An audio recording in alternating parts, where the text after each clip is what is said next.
Welcome to the Commentary Magazine Daily Podcast. Today is Thursday, September 26, 2024. I'm John Podhoretz, the editor of Commentary Magazine. With me, as always, executive editor Abe Greenwald. Hi, Abe. Hi, John. Senior editor Seth Mandel. Hi, Seth. Hi, John. Washington commentary columnist Matthew Continetti. Hi, Matt. Hi, John. And media commentary columnist Christine Rosen. Hi, Christine. Hi, John. My God, what an agenda we have before us today. We have an indictment of the mayor of the city of New York raided at Gracie Mansion this morning at 6 a.m.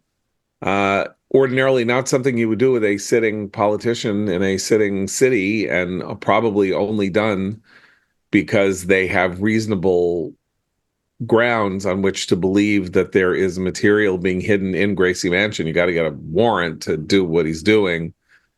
Kind of stunning. Number one. Number two, the United States, France, Saudi Arabia, Micronesia, and the planet of Mars have all issued a statement demanding a 21-day ceasefire between Israel and Hezbollah. Israel has said there's not going to be any ceasefire. The response, according to Haaretz from Western diplomats, is that it's really not helpful for Israel to be yucking their yum or harshing their mellow. They want to make a statement about how there should be a ceasefire, and Israel should at least do them the courtesy of either giving them what they want or not saying anything. I believe the ceasefire would be between two combatants in this conflict. That would be Israel and Hezbollah. So if one side says, sorry, there's not going to be a ceasefire, announcing there should be a ceasefire is very nice, but you can't then criticize. I mean, you can if you want to, but you can't then say you need to let the process work. There is no process because the combatants are the process, not the negotiation between the United States and France, in which, by the way, one of the two combatants is not mentioned. Which combatant would that be, Matthew Continetti? Well, that's your perspective, John.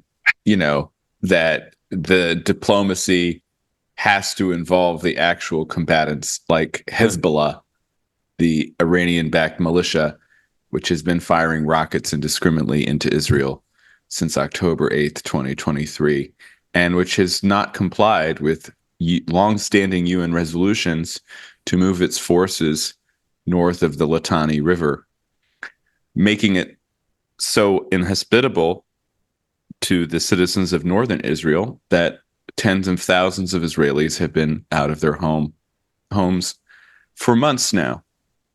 And Hezbollah is not mentioned in this farcical release by the United States and its allies. Yeah, imagine that. So there must be a ceasefire between Israel and an unnamed force that is the attacker of Israel. I guess they refer to Lebanon instead of Hezbollah for reasons we can go into or not. We don't even need to really go into it, but it's really not cricket for Israel to be honest and say, we're not going to have a ceasefire now. We have them on the run. We need to push them back behind the Litani River in order to reestablish deterrence. As Matt says, UN Resolution 1071, signed in the year 2000, obliges the UN to patrol the area in southern Lebanon, south of the Litani River, to prevent hostile actors to Israel from setting up shop and using that as a staging ground. That is the deal. That was the deal that led to the Israeli pullout from Lebanon in 1999. There is no need for a ceasefire. There is no need for a new governing document about how things are supposed to go. It's sitting right there. There is a force called UNIFIL that is supposed to be basically fighting Hezbollah under the terms of the deal. It's supposed to be fighting Hezbollah. It's like UNRWA. It's the northern companion to UNRWA. Very, very much. We haven't had any evidence of infiltration, but my understanding is those UNIFIL armored vehicles come out of their highly protected UN bases, and as soon as Hezbollah starts firing rockets at Israel, they go back into their highly it's like protected. Benny Hill. Yeah, it's like the Benny Hill show. They come out and they're just taking the armored vehicles to the drive-through. They have to change the oil. Yeah, they have to go get some Starbucks. burgers, So they're going to the Starbucks, and then they go back in. I happen to think that the way this ceasefire is constructed is like I grew up a Yankees fan in a world, Jews tend to be Mets fans more because of where the stadiums are, and the Mets fans always said they had two favorite teams, the Mets and whoever was playing the Yankees. And that's the ceasefire statement. The ceasefire statement is we call for a ceasefire between Israel and whoever is playing Israel Right. against Israel today.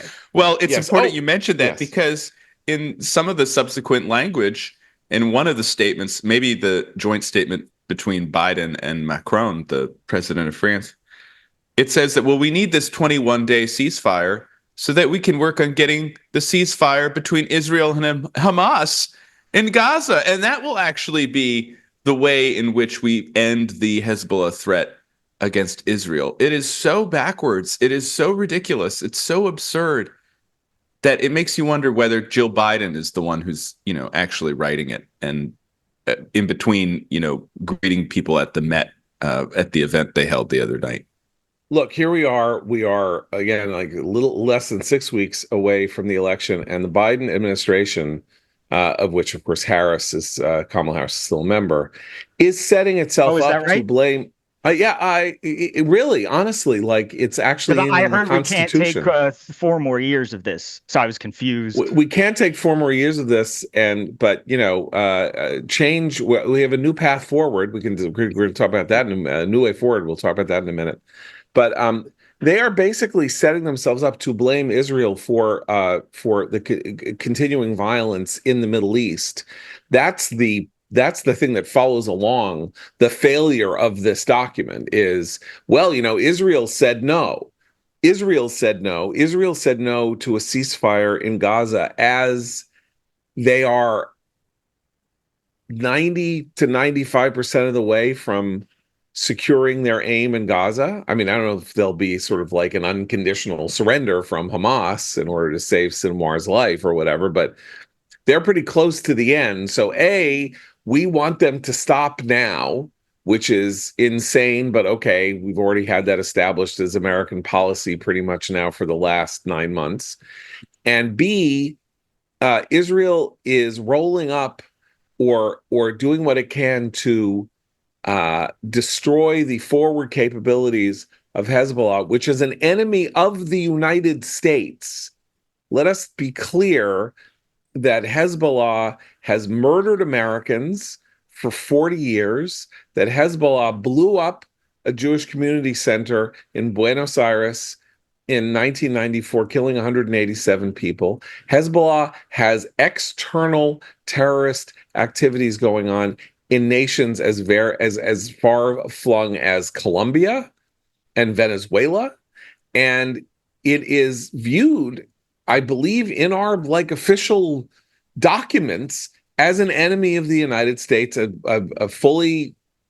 there's no question that we view it as a terrorist organization and that we do not negotiate with it and we sanction it and we do all of that. And it will be, in some weird sense, held not liable for the continuation of hostilities in the north, north of Israel, because the document that America has signed on to names Israel and not Hezbollah.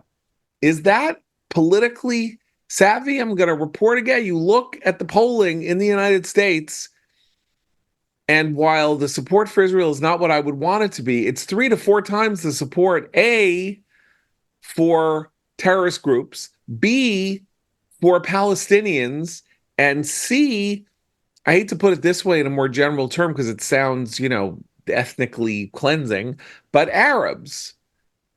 Americans prefer Jews to Arabs. Americans prefer Israel to Israel's enemies. Kamala Harris is lining up effectively, or her administration is lining up with Israel's enemies, while she has to go face people before an electorate in a race that we now can say with absolute certainty is as jumpy a jump ball as we have ever seen. Can I add something?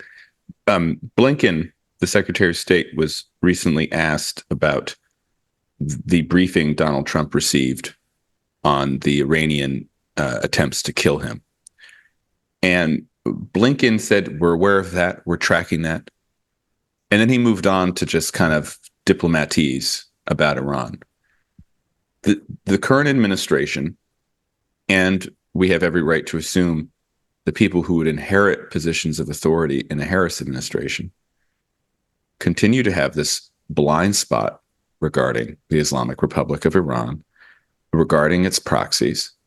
And I think that not only are we setting ourselves up for blaming Israel in the final weeks of the campaign, we're potentially setting ourselves up for a very dangerous lame duck session at the UN in between administrations. Even if Harris wins, let's not forget that it was in the final months of the Obama presidency that President Obama authorized our UN representative to abstain from a UN measure calling for basically status quo ante 1967, no swaps, nothing, and the emergence of a Palestinian state. A huge. There's actually a story today in the Times of Israel that discusses this. In fact, right. So it's well timed. But whoever they're talking to senior officials, they say they have a menu of things that they're discussing to do in the lame duck session. There's also a broader, I mean, if we're looking ahead, not just to the immediate election, but if Harris wins, and we're looking particularly at the younger voters she is actively courting, in some places with TikTok ads that are decisively pro-Palestinian and that really do seem to inflict blame on Israel for everything. There is a normalization of terrorism that's happening on the left, particularly among the young. And there's a lot of shrugging on the part of the supposed adults in the room. We saw this with the campus protests, people waving Hezbollah flags, people waving Hamas flags. We see this with the shrugging of the administration about the possibility of potential terrorist activity on the home front because of our porous southern border. Again, shrugs. We see it in the way the entire elite media complex shrugged after a second attempted assassination on Trump. And as Matt says, on the continued effort, quite publicly stated by Iran, to assassinate Donald Trump. But I just think it's worth mentioning, especially in relation to this debate that's emerged within the Jewish community about, where is the anti-Semitism coming from and which side of the ideological spectrum is most to blame for rising anti-Semitism in the United States. I do not diminish or deny the existence of right-wing anti-Semitism and the threat that it poses to Jews. I will just say this. The people who are beating up Jews in America's cities, the people who are harassing Jewish students on America's campuses, and the people who are apologizing for genocidaires in the Middle East who want to eliminate the largest Jewish community, the only Jewish state, are not Trump supporters. I think taken all together, we're seeing there's this enormous paradigm shift underway in terms of American power projection. You could start it with the disastrous withdrawal from Afghanistan, or maybe before, but America is no longer looks out at the world and sees allies and enemies. They see conflicts that they need to end, try to end. And if the combatants don't want to listen, that's too bad. But that's now the American role. Not that this side is our friend, this side is bad.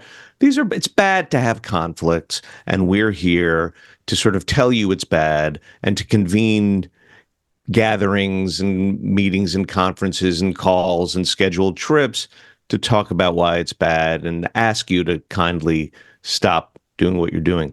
This creates a very, very dangerous world. This is great. We've stopped being a superpower. We're now the world's HR enforcer. Like that's really, that's right. It's really right. scary. That's right. Sorry. No. Look, it's just Trump, going forward, this gives every former clear American enemy the green light to go ahead. Trump was at a rally, a very odd event. It seemed quite unpopulated. Not exactly a rally yesterday. Just as Harris was the more prominent figure on the campaign trail yesterday because she gave a big economic speech and had her second interview with Stephanie Rule on MSNBC. Again, amazingly, 25 minutes. She was in and out. That's it. Apparently, 25 minutes is Kamala Harris. If she goes longer than 25 minutes, her gold slipper turns, her chariot turns into a pumpkin and her gold slipper. Well, remember when we said about Biden that he couldn't go past 8 o'clock, and then he gave that foreign policy press conference to prove, and he took extra questions to the horror of, Blinken and whoever else. Right. And he went, the extra questions took him like 5 minutes past 8 o'clock, and you could actually see like the change in his ability to pronounce his words and stuff. Harris is like, it is like she went to the Oracle. And the Oracle said 25 minutes and no longer, or woe betide you, Kamala Harris. Anyway, so it was her day, but Trump gave an hour-long peroration, as is his wont. And he said a couple of things that I thought were very bad about Ukraine. We can get to that. But he did say, look, they've told me that Iran is targeting me for assassination. I've been told this by the government. there have been 2 assassination attempts on my life. And if I were president, the former president, and the lead, as he said, I'm leading by a lot. I'm leading by a lot. The leading candidate by a lot in the race. We're being targeted by a foreign government. I would say, you keep doing this, and we will blow your cities and your country to smithereens. To smithereens. And I will not be cowed or intimidated or silenced by you.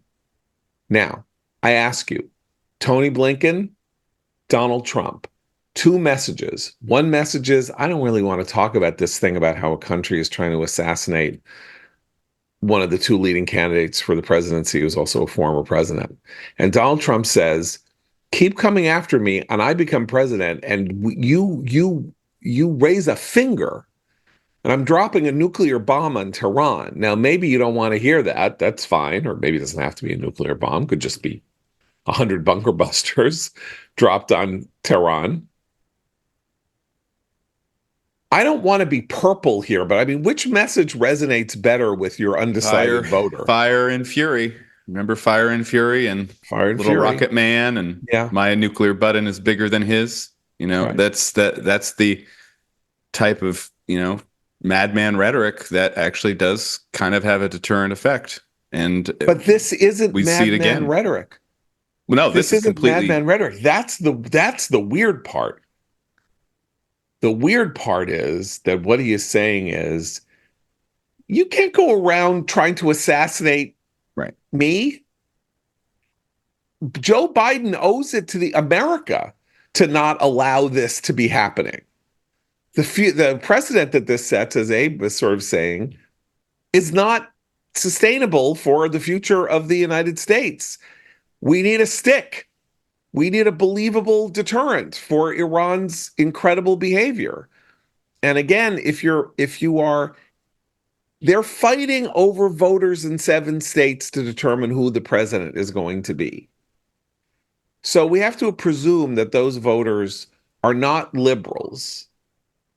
Okay, let's just say they're not ideological liberals, because ideological liberals are probably getting what they want. It's sort of the message that Abe was saying the Democrats are promulgating in foreign policy, or what. They're not part of the camp that's fine with Kamala, or would be fine with anybody.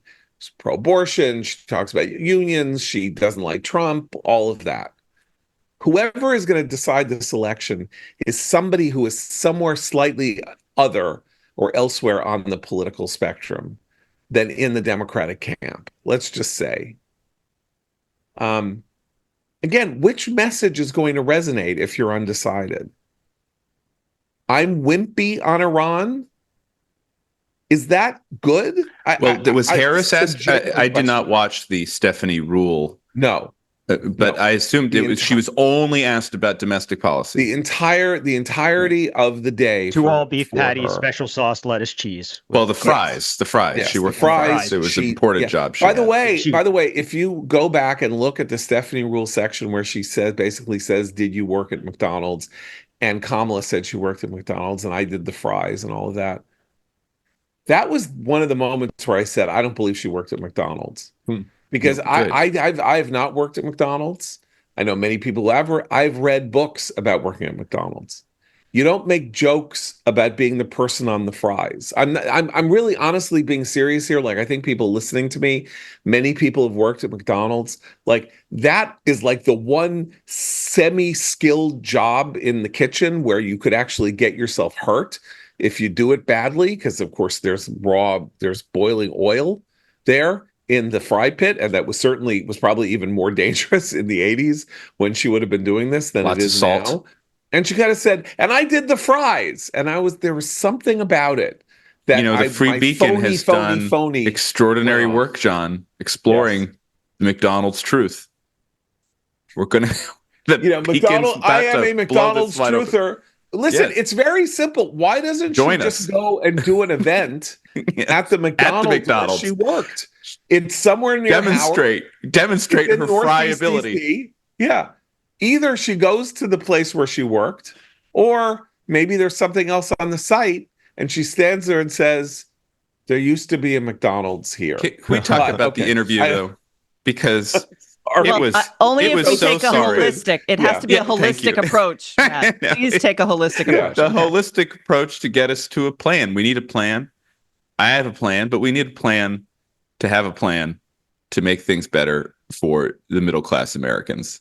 Over and over and over again. The interview so bad that even the liberal New York Times has an article out this morning saying it was a series of roundabout answers to open-ended questions. With a journalist, Stephanie Ruhle, who is already declared Harris supporter, and it said in response to those pointing out that the interview was completely vacuous, said, you know what? She gave general answers because we don't need specifics right now. I have to say, I'm going to defend Stephanie Ruhle. Okay. And here's why. Because it was a softball interview. In other words, she was saying, tell us what you think. Trump says this about tariffs, but Biden administration has kept tariffs.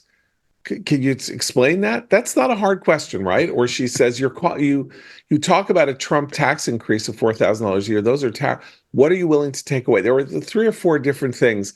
It was civil. It was friendly. It was, the tone was pleasant. So it wasn't confrontational or adversarial. And Harris was awful. And the New York Times thought she was awful. And I thought she was awful.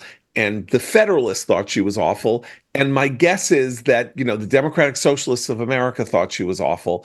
And had Stephanie Ruhle been more confrontational, edgier, had the questions been gotcha questions, she would have had grounds on which to say she was being mistreated or was ugly or she doesn't need that kind of treatment. Okay, but the focus would have been on anything with her. But I have to say that was a tongue bath, not an interview. So I don't think and I think that's exactly what Stephanie Ruhle wanted to give Kamala Harris. So she couldn't even take the tongue bath. Well, that's what my you're point. saying. Yeah, I'm with Christine. Credit. Okay.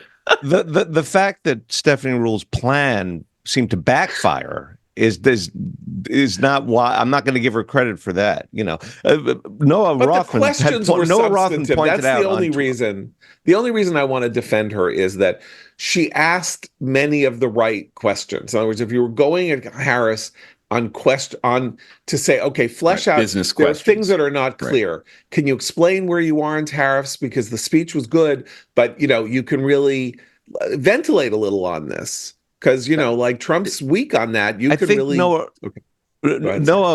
our old buddy Noah Rothman pointed out yesterday on Twitter before the interview that the softball interviews are the ones that are dangerous for her because they allow her to marinate in her BS. And they're the ones that actually expose her more. I think it's every interview, Abe, and you pointed out long ago that interviews are her kryptonite. And even the interview with the journalist. You both are correct because every interview with her is a softball interview. So it is the interview National Association of Black Journalists, they asked him pointed questions, and she did not answer them well, and she got mad at them. It was, I mean, Yeah. it was, if you see the video of her leaving, she is not happy. And then, Dana Bash's interview did not go well. It was just kind of a big nothing burger. And now we have the Stephanie Ruhle interview. And the thought in my head is, how is she going to go on 60 Minutes? There's a lot of talk at the beginning of this week that both candidates are trying to set up interviews with 60 Minutes. Trump has been on several times before. The last time in 2020 it was a total disaster in the final weeks of the kind of the meltdown into election day.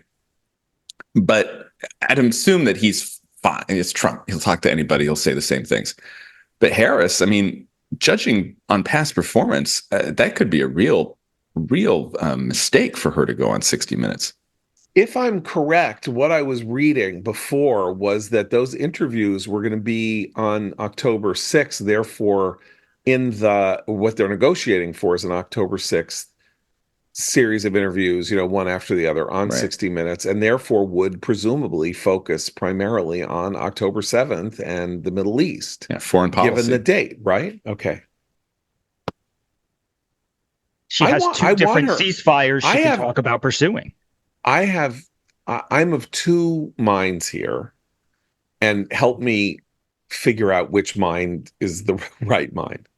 One is, I would like her to do that interview because it is important for the American people to be exposed to the nature of the way she is thinking about this conflict while they are deciding who is going to be the next president of the United States. That's mind one. Mind two is, I am terrified of her giving that interview, because what it will reveal is she will be able to say, should she be elected president of the United States, look, I said on October 6th that I wanted this, that, or the other on 60 Minutes, and I said this and I said that, and it will be a revelation to our enemies who don't follow this as much as we think they do, though they're very close. I'm sure they chart us very closely. That she is someone to be toyed with, that she is Biden times 10, and that she is hostile to Israel, effectively hostile to Israel, even if she says she's not. They're very practiced at knowing how to say one thing in English and another thing in Arabic, and she can say one thing in diplomatese and another thing in Kamalese, and we'll see how that goes. And I just don't know which would be better for the future of the world. The open exposition of her views being pressed, as she would actually be pressed by a 60 Minutes interviewer, or whether it would be best to be left alone because it's too dangerous for Israel and the United States and the world for her views to be that openly ventilated. Well, there's a third party here, which is our allies. Our allies also deserve, I think, to know. Voters deserve to know. Primarily, this is an election, and so the most important thing is that voters get a sense of who we're voting for. But our allies need to know what the world is going to look like under Kamala. That's why you're seeing these stories. I think they know. Matt mentioned earlier the lame duck thing, whatever. And I also think that our enemies assume weakness and don't really need to see it to assume that they're going to toy with her. I think they've already decided she's someone they can toy with. Ruel Margaret and Ray Takei had a very strong piece in the Journal the other day about how Iran is essentially waiting for Harris to become president. So that's why, in their view, Iran hasn't directly retaliated for the incidents that occurred during the summer months yet. And we're in this bizarre situation where American political polarization now extends into foreign policy. So we have red countries and we have blue countries. Israel is coded as a red country, which means Trump supports it. The Republican convention was extremely pro-Zionist, and Trump just yesterday in that speech, which was supposed to be about economics, but actually, as we'll discuss, most of the takeaways were about foreign policy, said that if Iran, if he's president, and Iran threatens him, he's going to blow the cities to smithereens. Ukraine is coded as a blue country now.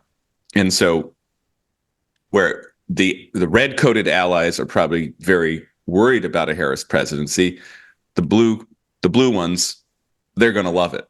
What's interesting to me, before we talk about Ukraine, though, is what's happening in the Pacific. because a country like Japan, it's one place where political polarization hasn't affected our diplomatic relations, right? It's our most important ally in the Pacific.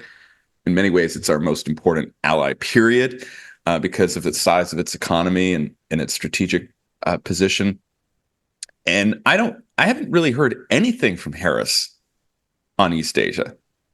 And we had this event over the weekend in Delaware where the leaders of the Quad, right, the group that was set up during the Trump administration to help contain China, they visited Biden, and it was kind of like a valedictory moment. And Narendra Modi, the Prime Minister of India, embraced Biden, probably because he doesn't think he'll ever see Biden again. It was kind of, but where's Harris in all this?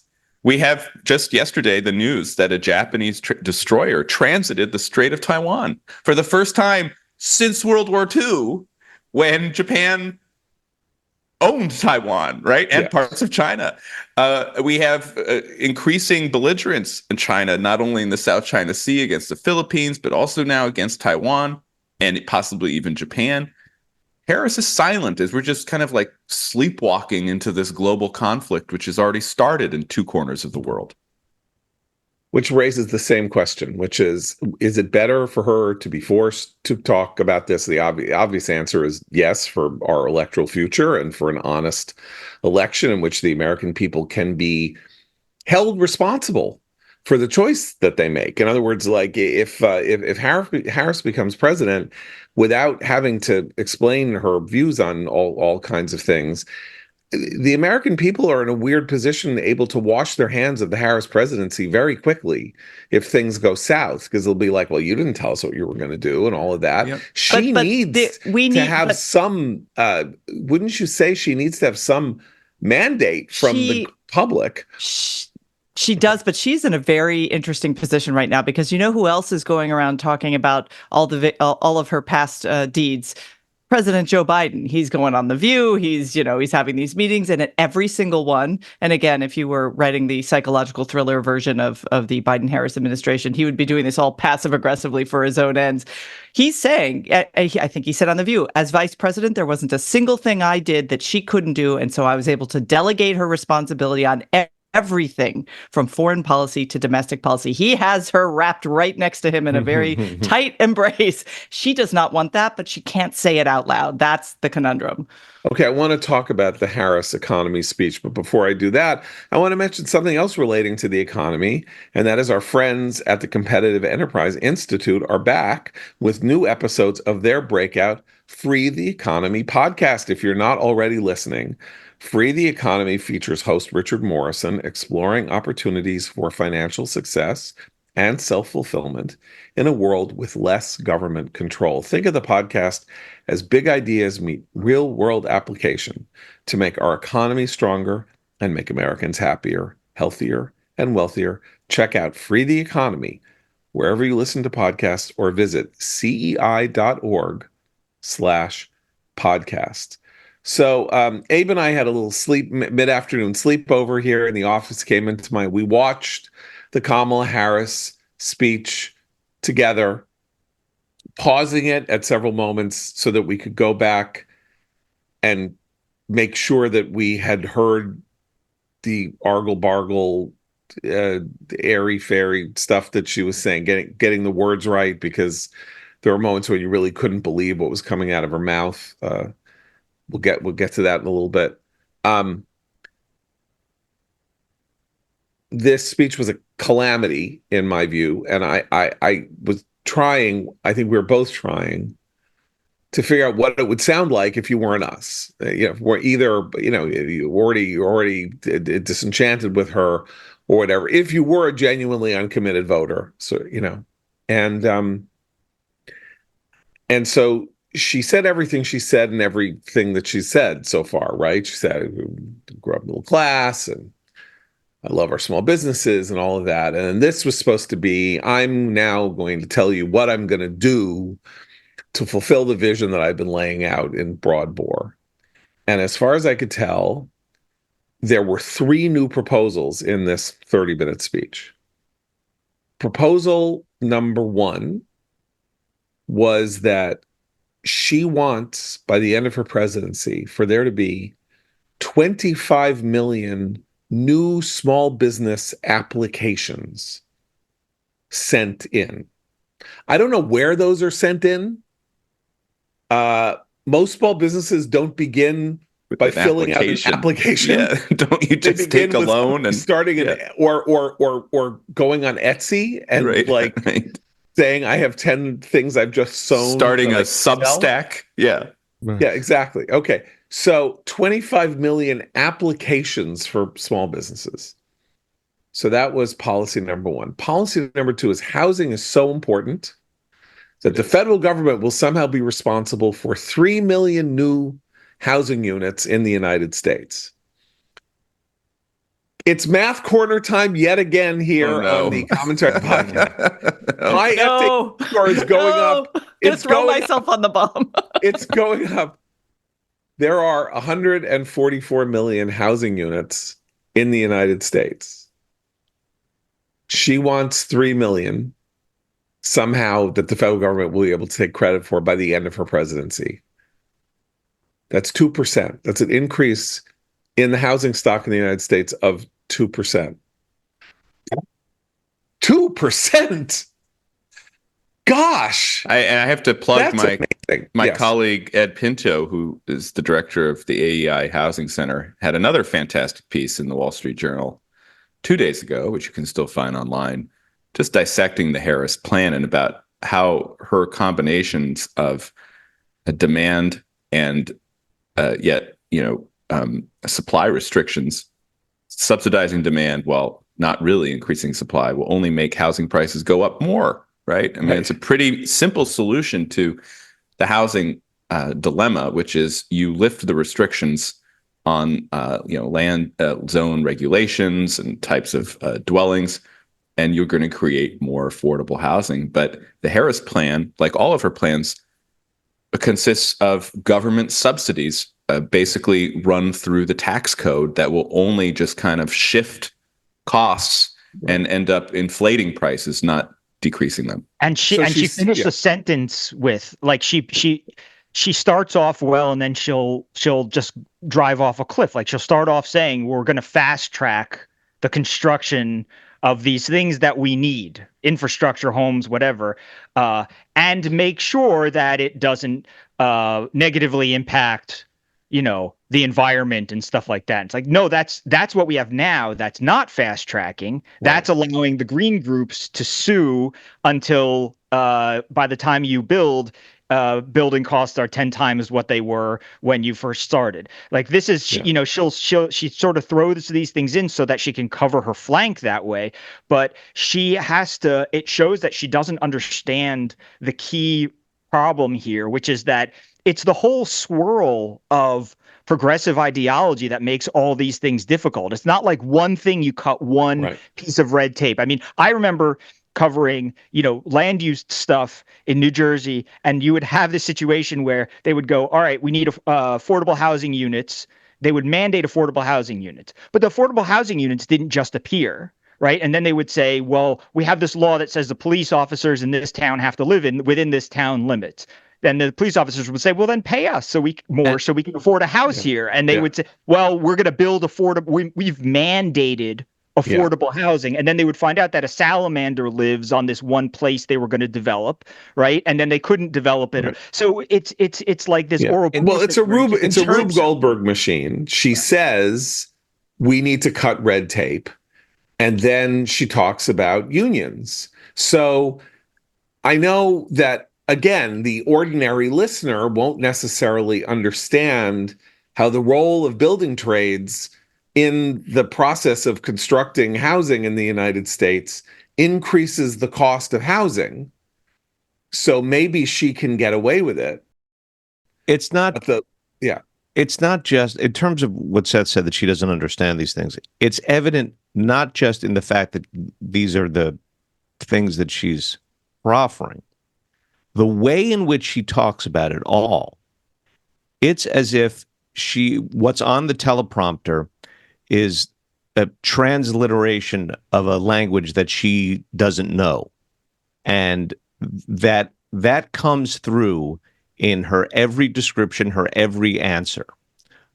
She has no mastery at all over any of this. And she's getting through it by the skin of her teeth, and she knows it, and it shows. Well, that's the lived experience nonsense. And the other Yeah. end of this, it's not just the building affordable housing. I happen to have friends and family who work in sort of enforcing the rules about who can have the subsidized apartments once they're built. That is a huge level of government, usually at the local level, county level, enforcement of these requirements. So the red tape, she says, I'm going to cut red tape. And then she takes out a gigantic roll of red tape and slaps it on the table. I mean, Yeah. the endless bureaucratic nightmare for people who actually do need affordable housing. She's making that worse. But it's because, to Abe's point, this is really important. She talks about being middle class so much because she doesn't really understand how most people in this country live and how they get by month to month. That's just the problem. And instead of saying that and kind of saying, I'm out there learning and listening, no, she's a pretty classic progressive California Democrat. She doesn't need to know. Okay, so now just to get to the Selena Meyer sections of the speech. So this is just to go through, having now tried to engage. Oh, there was one more thing. So I mentioned the applications and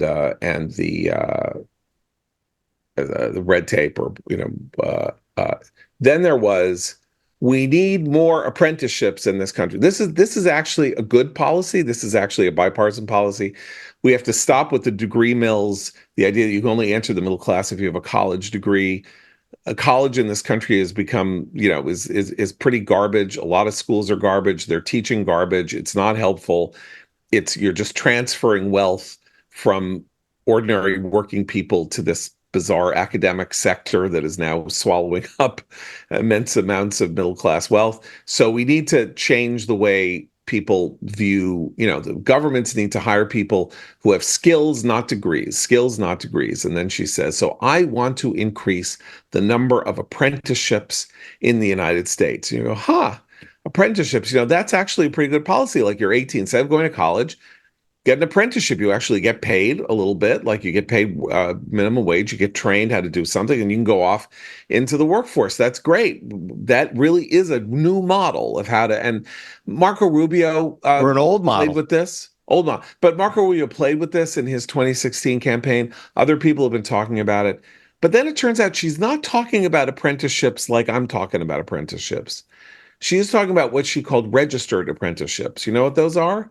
Those are with unions. Those are not by employers. They are union-backed apprenticeships to get people the skills they need so that they could then be let into unions. There are such programs in the United States.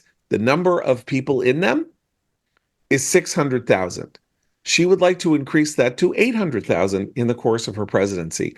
Her proposal for saving the young American giving the middle class dream to Americans for whom college may not be a proper choice, is to increase their possibilities by one of these things where they would be one of 300 people applying to get a registered apprenticeship, and therefore they have a 1 in 300 chance of getting it. That is not a policy. That is not a real thing. That is a fake sop, again, to her base. That is a dishonest proffer to the American people. Now, but to the Selena Meyerisms. First of all, she mentioned that notable book of world religion, Ecclesiastics. Oh, yeah.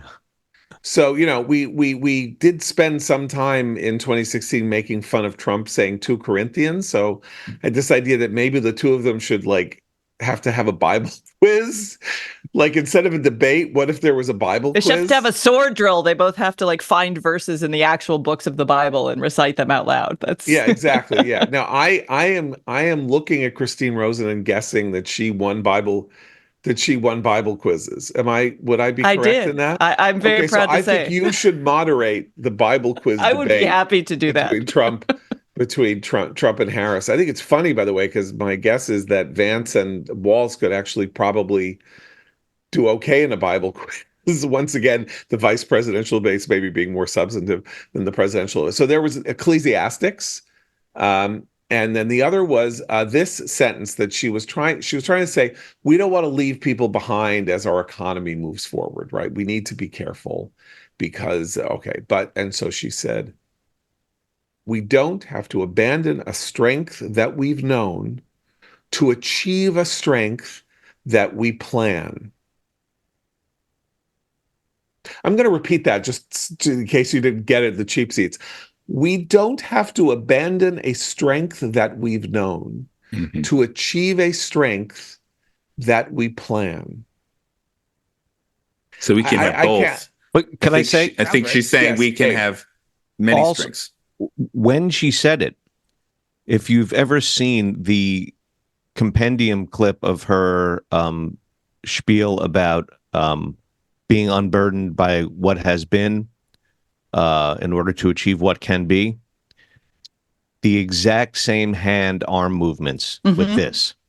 Yeah. What the strengths that have been are down by her lower right, and what can be is up here by the top left. Okay, but the same thing. So the problem is that, there's those wonderful quizzes, since we're talking about the Bible, and there's those wonderful quizzes. Is it from Shakespeare, from the King James Version Bible? Those are really fun to play if you haven't played them online. She sounds like she's like, is it Kamala Harris's economic speech, or is it like an ad for protein powder? Like, you really can't tell. She speaks in almost ad speak cliche, right? Using very vague terms throughout. And it could apply to anything. She could have been talking about the housing problem, not the economy. I mean, who knows? Foreign policy? The horrible problem that we face here in the possibility of her achieving the presidency is we keep saying, what does she think? What does she believe? Who is she? No one knows who she is. This is who she is. The person who says unburdened by what has been, or says we don't have to abandon a strength that we've known to achieve a strength that we plan. That's the real her. That's the stuff that she's like, you're not taking that out of the speech. That's the thing she wrote in with the pencil, in between the lines of policy. Right, exactly. That is her truth. This is her. She thinks she's Bob Dylan writing Visions of Johanna.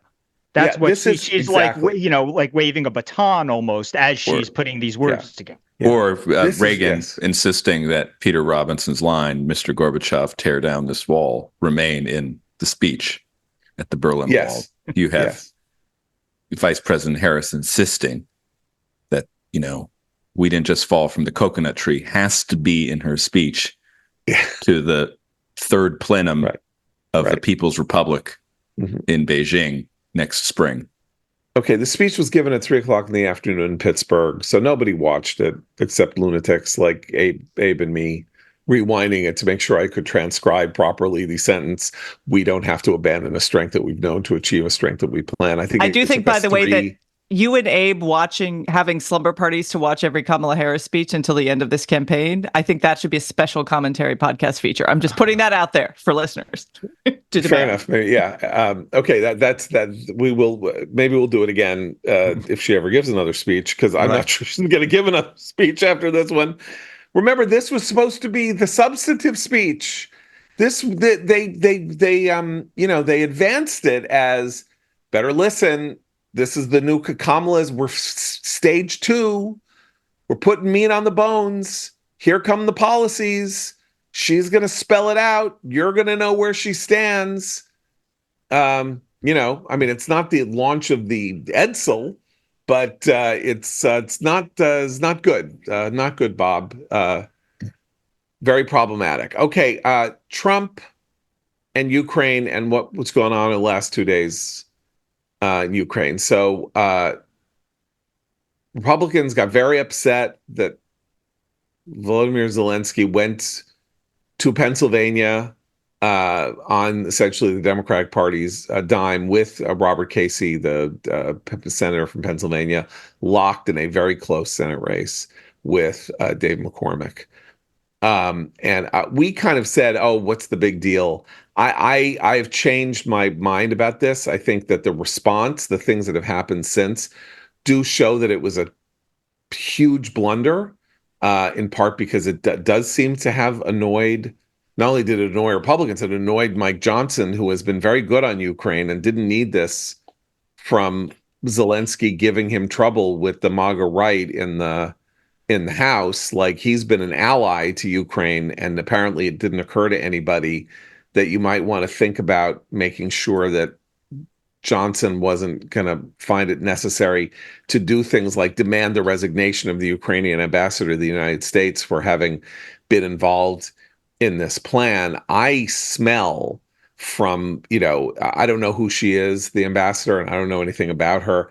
I smell the involvement of the Vindman family in the decision to go to Pennsylvania. So Yevgeny Vindman, who's running for Congress in the Virginia 7th, his brother Alexander, who is the sort of the secret witness whistleblower who led to the first impeachment, and you may know him from Curb Your Rachel. Enthusiasm on HBO. Oh, that's correct. Yes, thank you very much. Whoever the ambassador is, she got very bad advice. This is something ambassadors should know, or she should have checked with somebody and not like just talk to her friends and made this decision, because it led Trump to say something that I think is very dangerous and worrisome that he said in Pennsylvania. And I just want to dig up the quote wherever it went. He said, Ukraine is gone. He said, I saw this guy at the UN, meaning, of course, Zelensky, right? He said, I saw this guy. It's very sad. He doesn't know what he's talking about. Should have made a deal. Ukraine is gone. All those people dead. All those buildings blown up. They'll never be back. You can't get those people back. You can't get those buildings back. They need to make a deal. Now Ukraine is gone. Great. That's really great that he said that. Like, first of all, Ukraine is not gone. Ukraine has had kind of an extraordinary month in the last month and a half. And what Zelensky said at the UN is something that Trump himself believes in different contexts, right? Which is, he said, we can't get Putin to the negotiating table unless we get him to the table by force. By the way, I just want to say also, not only is Ukraine not gone, but just in a more specific issue, one thing that they have done over there that's remarkable, depends on the city, but in Kyiv certainly, they put those buildings right back up. It's actually an incredible thing. They're running They run trains on time through the war, and I remember riding on the Washington D.C. Metro, not at war, wondering how the trains in Kyiv are running so well. Trump doesn't have the highest opinion of Washington D.C. either. I think the problem here, and how I've slightly revised my own view of what happened last week, John, is that the way in which the ambassador arranged Zelensky's visit couldn't have been anything other than partisan.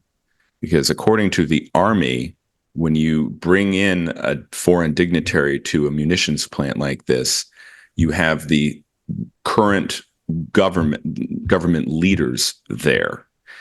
So that means in this district in Pennsylvania that Zelensky visited, you had Governor Josh Shapiro, huge surrogate for Kamala Harris. You had Senator Bob Casey locked in this tough fight. And you had the current congressman in that district, who is also in a pretty close fight against a Republican challenger. So if you had done that, but then you said, okay, let's find a munitions plant in a Republican district. I'm pretty sure they exist. I think there's one in Ohio where you could have had Republican officials there. Okay, that might be a little bit different. Instead, you just did this one thing with the Democratic officials in Pennsylvania. That was a blunder. And that's why I think Johnson is so angry. Of course, Trump is angry too, because prior to Zelensky's arrival, Zelensky gave this interview to the New Yorker in which he called J.D. Vance extreme, as we've mentioned. And he radical. also, I think he said too radical, right? Yeah, too radical. And then he also said that, Trump says he has a plan to win the war, but what does that even mean? And there's no way that he knows any way to win this war. Okay, I so also, yeah. just two things on this. First,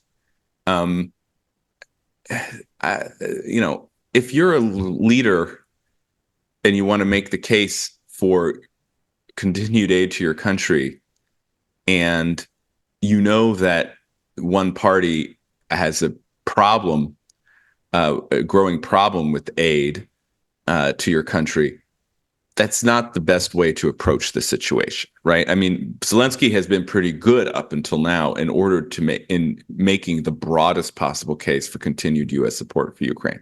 But to just start this trip in the middle of the presidential election with these comments and then with this visit, it's not a good look on Zelensky's part.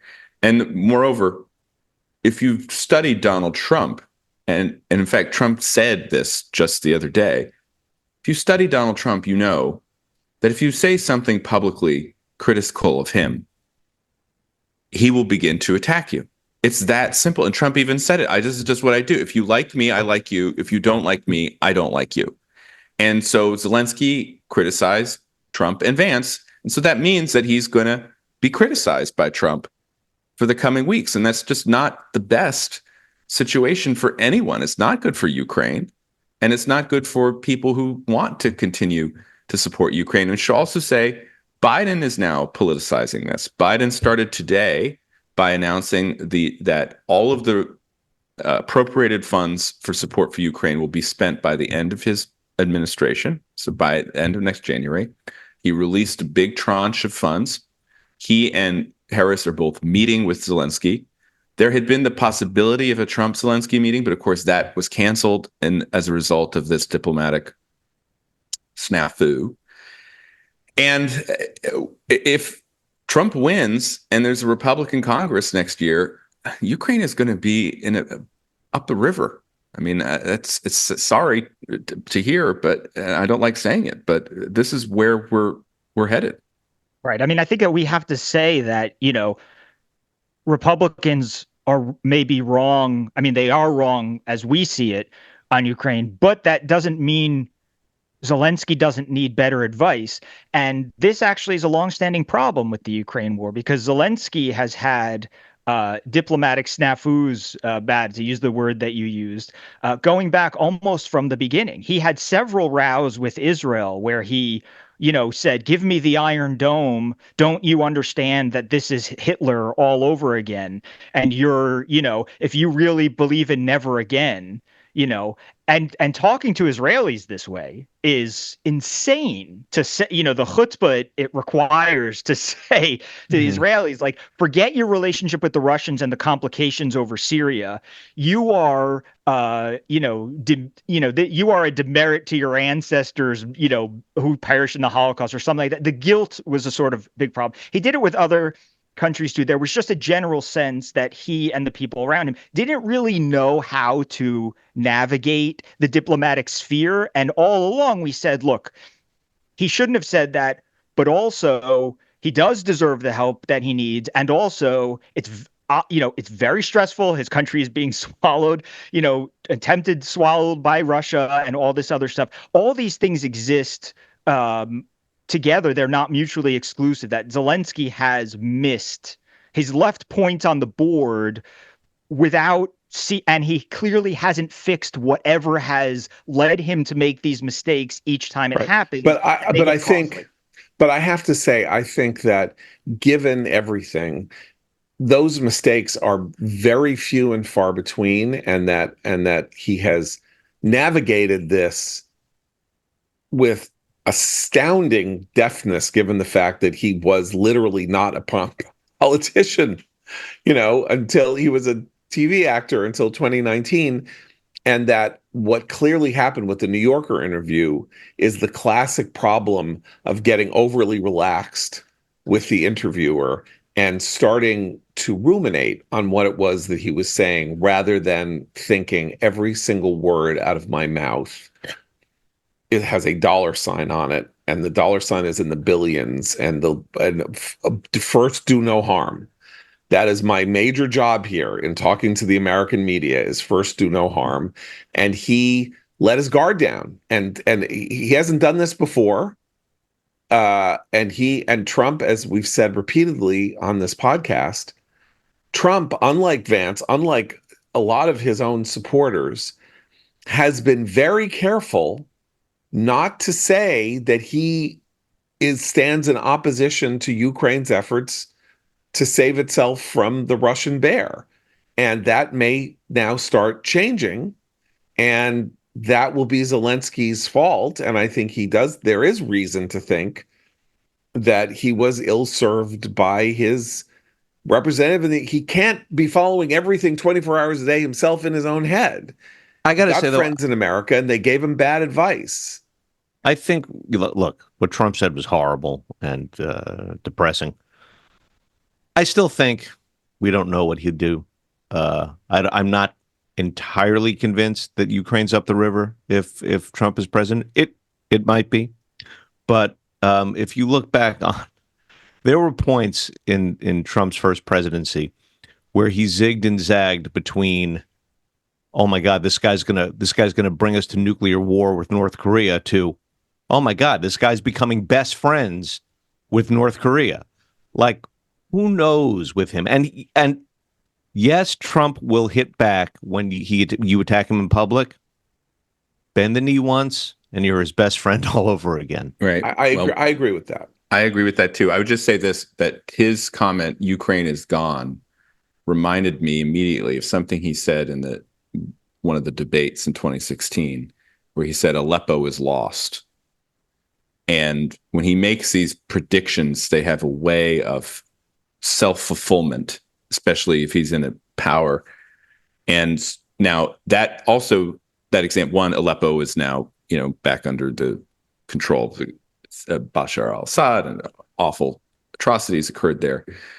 But two, people were able to convince Trump to continue the American presence in Syria and Iraq.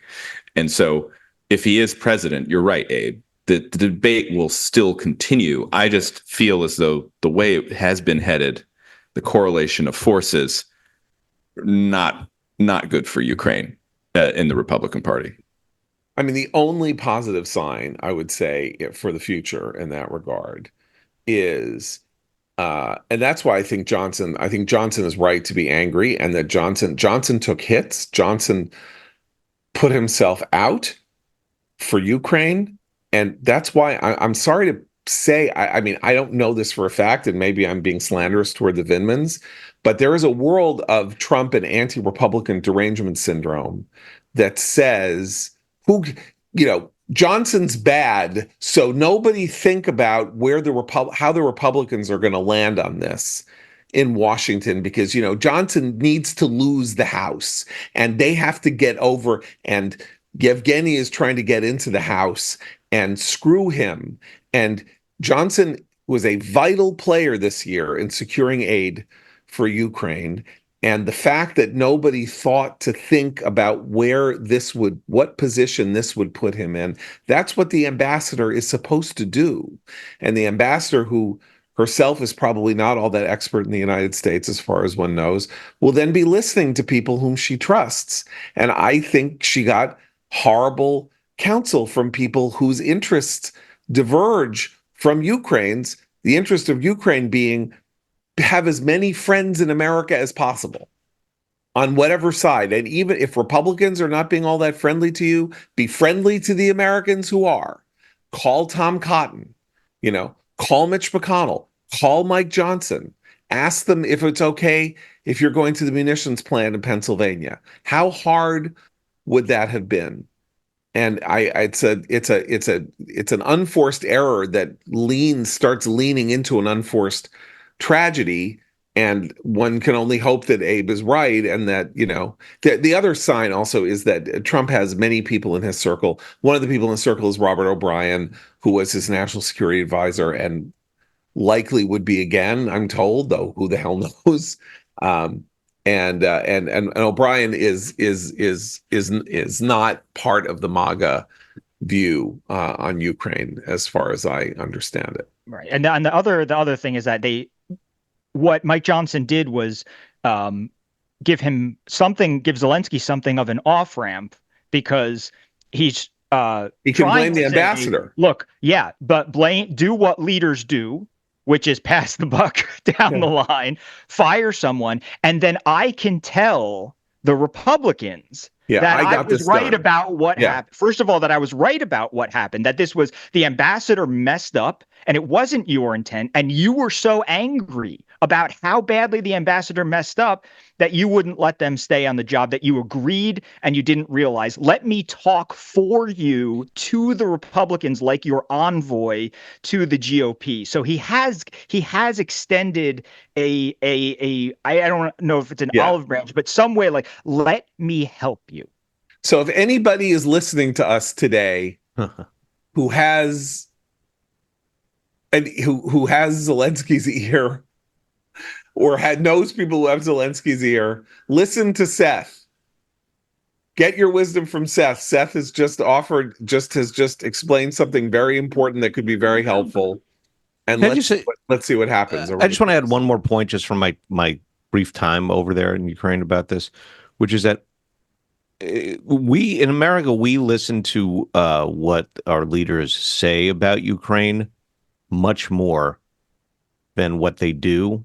And it was driven home to me by many Ukrainians that they don't care about what is said and that they care about what is due. And they made this point particularly in contrast in contrasting Trump with Biden, Obama, and how they were sick of hearing Biden and Obama say the right things and deliver MRAPs and make the wrong decisions on Nord Stream. While they were happy to see and release money to Iran, while they were happy to see Trump's maximal pressure on Iran and do other things, and they kind of view this as like, you Americans, you ingest this political theater on one level. We don't necessarily have faith in either side, and we're just going to wait and see. Yeah, I would just say, according to what Biden said this morning, the money will run out next January, which means after all the source we had to go through to get this big tranche of money through, we're going to have to do it again next year. Yeah. And at the same time, Biden is not actually agreeing with parts of Zelensky's victory plan. Yeah. Part one is lifting the restrictions to allow the long-range strikes inside Russia. Biden is not doing that. Another part is inviting Ukraine to join NATO. Biden is not doing that. So we're kind of stuck in this bad situation. And if Trump is elected president, there will be a peace mission. I have no doubt that there will be some type of peace mission. And then the question will be, does it work? Or what will Trump do when it fails? Well, what was particularly bad also that Trump said is that a bad deal would be better. Yeah. Than this. So a bad deal is saying he's ready for a bad deal. Yeah. All right. Well, we will be talking about this more frequently, as Matt suggests, given the fact that we now have a timetable toward the bank machine being empty. So this will be far from the last word on this, but this is our last word today. So for Christine, Matt, Abe, and Seth, I'm John Podhoretz. Keep the candle burning.